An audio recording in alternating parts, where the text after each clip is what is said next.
quante cose che mi stanno passando per la mente, quante partite che sto rivivendo. Mi sbatte la testa, tranquillamente potrei farci una frittata. Ma la realtà dei fatti è che ogni squadra, no, ha i suoi rimproveri, no, le sue mancanze, quindi tutto ciò lascia il tempo che trova. Di certo è che oggi il Napoli si gioca il bonus pareggio e secondo me ci mette del suo anche Conte oggi. Ci mette del suo tranquillamente in una partita dove nel secondo tempo era totalmente in controllo. Genoa sembrava che non avesse più nulla da dire, nulla da dare a questa partita, a questa gara. E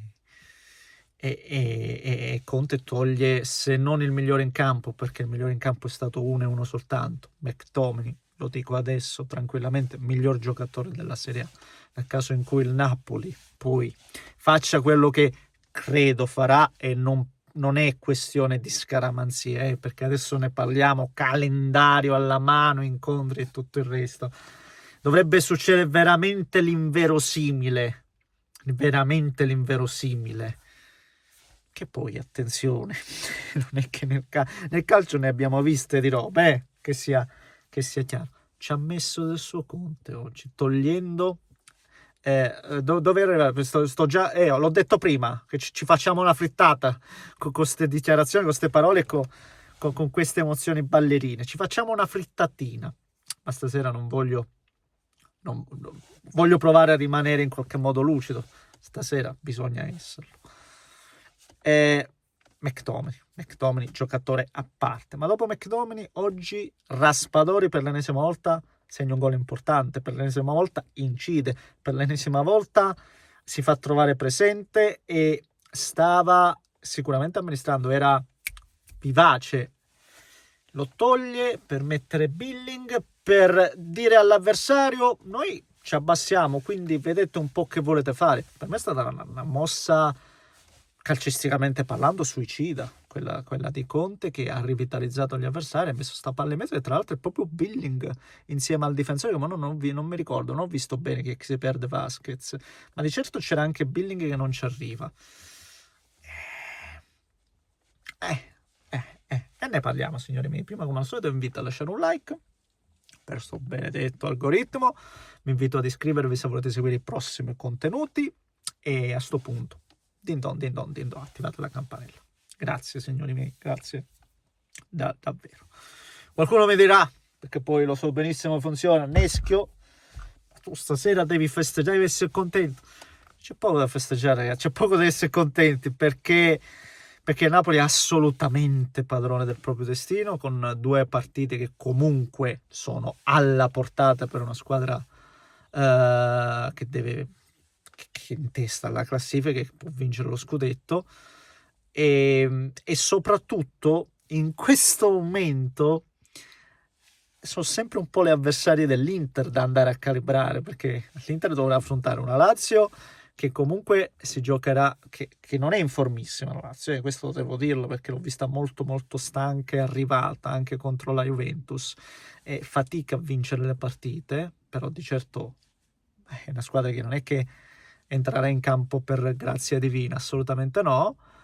E poi c'è il Como che viene da 6 vittorie consecutive, quindi per l'Inter il calendario non è una passeggiata, visto che dovrà pensare anche a gestire l'energia per la finale di Champions League, perché inevitabilmente questo campionato è iniziato in un modo e finirà allo stesso modo, no? Con vuoi o non vuoi, anche inconsciamente, con la mente che andrà lì. Quindi io le cullo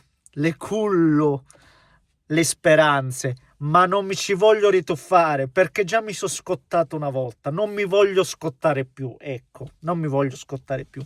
Certo che oggi ho visto un Napoli, che cacchio qua, fammi attaccare, se no non si vede una mazza, parlo del Napoli, si spengono le luci, un Napoli che a un certo punto mi è sembrato quasi l'avesse quella paura di vincere, no? Dopo il vantaggio la squadra, no? Ha un po' tirato i remi in barca, come si dice? E soprattutto anche dopo il pari, è come se il colpo l'avesse sentito, onestamente. Anche lo stadio, no? Silenzioso.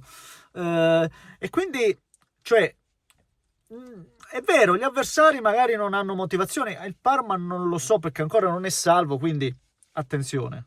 Attenzione, sulla carta vi dico la verità, il Parma lo trovo molto più insidioso del Genoa, ripeto, per quello che si andrà comunque a giocare, stadio loro e tutto il resto. Però abbiamo visto che le partite vanno giocate, sulla carta c'è poco da discutere, no? Le partite poi non si giocano sulla carta.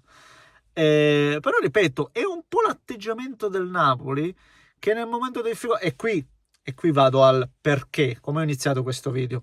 Di netto il migliore in campo, o meglio, il miglior giocatore stagionale è uno, McTominay. Lo dico perché oggi McTominay, anche nelle difficoltà di un Napoli, ripeto che a un certo punto stava sbandando, McTominay, ragazzi, ha vinto tutti i duelli.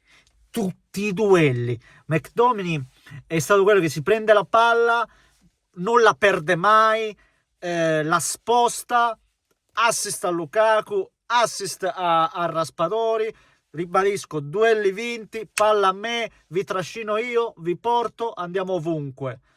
E quando vedi fa una roba del genere, ripeto, una partita dove tutti gli altri un po' Lobotka lo perdi per infortunio, Anghissà, ma vedi McTominay invece che ti trascina, no, datela a me, allora vuol dire che lui è di una stoffa diversa, onestamente, quindi tanta roba. Però ripeto, in una partita del genere è uscito fuori ancora di nuovo anche Raspadori, cioè nelle difficoltà il Napoli con delle assenze, con tutto, l'abbiamo detto, il mercato, la cessione di Kvara, Neres infortunato che gioca solo gli 8 minuti, però nonostante ciò il Napoli, Raspadori, ragazzi, che incide. E ribadisco, lì Conte ha fatto una mossa suicida per me. Poi facile, lo so benissimo, col senno del poi, però quante volte all'Inter e anche il sottoscritto, quante volte abbiamo criticato Inzaghi per i cambi, per aver tolto delle bocche di fuoco o per aver abbassato la squadra, per le scelte e tutto il resto. Cioè, bisogna poi mantenere una certa coerenza e dire che quella mossa là onestamente ha abbassato tantissimo il Napoli e soprattutto no, ha ravvivato l'avversario, l'ha ravvivato senza ombra di dubbio. E dietro non sono invulnerabili, nonostante miglior difesa e tutto il resto, perché comunque alla fine mancano i giocatori, bisogna dirla sta roba, perché poi bisogna essere onesti e coerenti e giusti. Le assenze contano, cioè il Napoli senza Buongiorno, senza chi, lo stesso Giovanni, cioè il Napoli se non sbaglio sta giocando anche con l'Oliveira, difensore centrale, cioè sta un po' adattando un po' tutti. Questo bisogna dirlo, hanno perso anche lo Lobotka in mezzo al campo, quindi ci sono anche delle assenze pesanti. Il primo gol forse Meret qualcosina in più poteva fare, però il risultato di oggi è figlio di un atteggiamento anche un po' timoroso e Conte, ribadisco, nel momento in cui invece sei in piena gestione della gara, sta andando bene, la riabbassi di nuovo con quella mossa là, secondo me è stata una mossa trappola ed è andata così. Vediamo, ripeto, non per fare nessun rito scaramantico o altro, davvero il Napoli è ancora assolutamente in controllo del proprio campionato e di alzare il trofeo. Ripeto, per me aumentano i rimpianti, ogni squadra ci avrà i suoi. Il mio più grande ad oggi è proprio quel gol subito da Orsolini all'ultimo minuto, perché con la Roma strameritava di perdere, non c'è poco da dire. Qualcuno dirà ma ti potevano fischiare a rigore? Sì, sicuramente, ma potevi prenderne 5 contro la Roma.